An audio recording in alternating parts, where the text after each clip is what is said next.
A senior Kurdish commander is warning thousands of radicalised women and children are recreating a new ISIS caliphate inside camps in Syria. Violent punishment attacks are increasing, and in recent weeks there have been more than a dozen murders.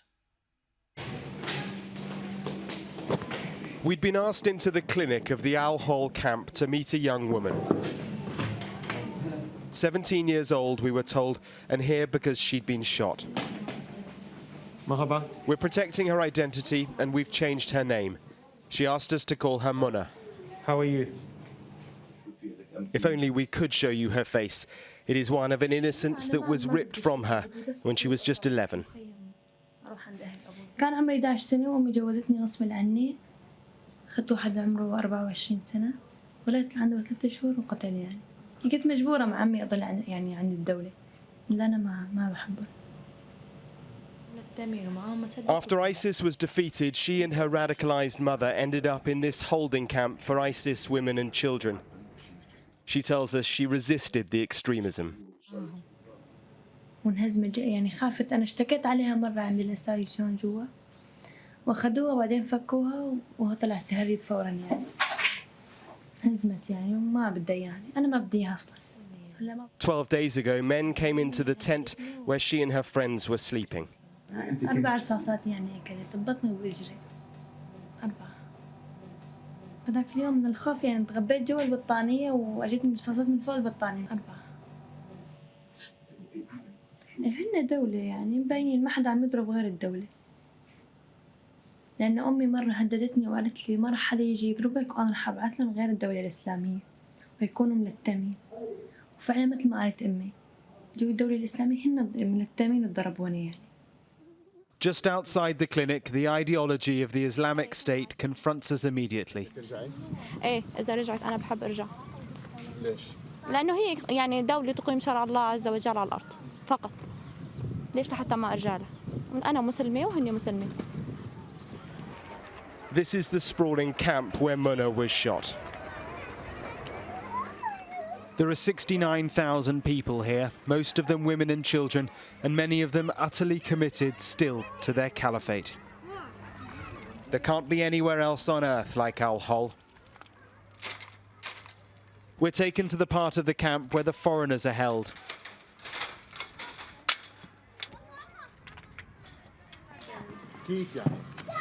We pass a group with 3 injured children.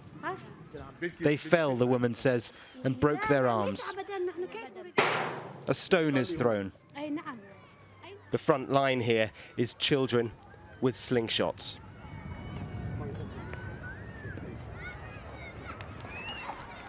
Born into this camp, they know nothing except the Islamic State. It is indoctrination, and it is so terribly sad.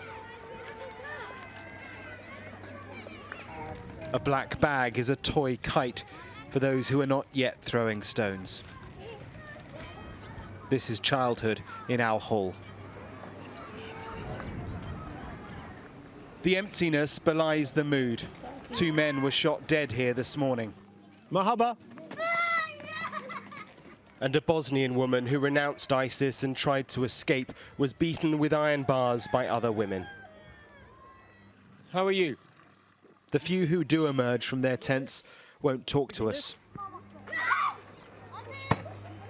Well, the authorities tell us that there are about 2,000 foreign families here. That is, people who are not Iraqi and not Syrian. We were here a couple of years ago and they were warning then that a caliphate could be reformed. Now they are saying it's not a matter of when, it has happened.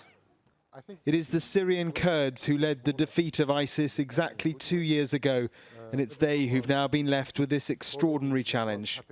They are implementing Sharia law, they have their police, what we call it al-Husba, and it's all from women who are pouring this extreme mentality into their children and the young people who are there, and again, who I think, if not dealt correctly with, they would create the next generation of jihadists. To the northeast, another camp and a different problem. The women here were part of ISIS, but now appear to have renounced it. The mood is a world away from Al-Hol, children being children.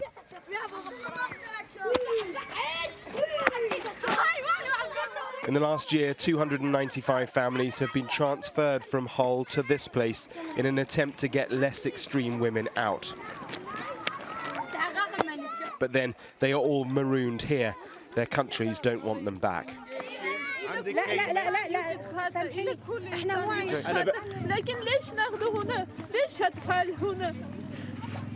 This woman from Russia accepts that she's done wrong, but don't punish my children, she says.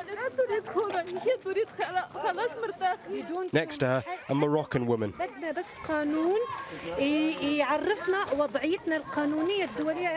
Just tell us what you're going to do with us, she tells me. And the most striking thing, half the population are children.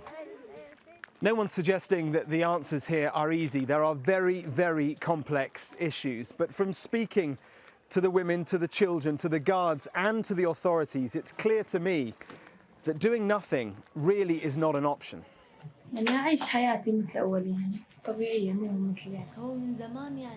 17-year-old Mana is recovering well from her physical injuries.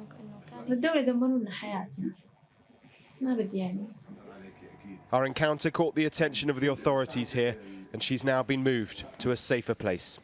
Mark Stone, Sky News, in northeastern Syria.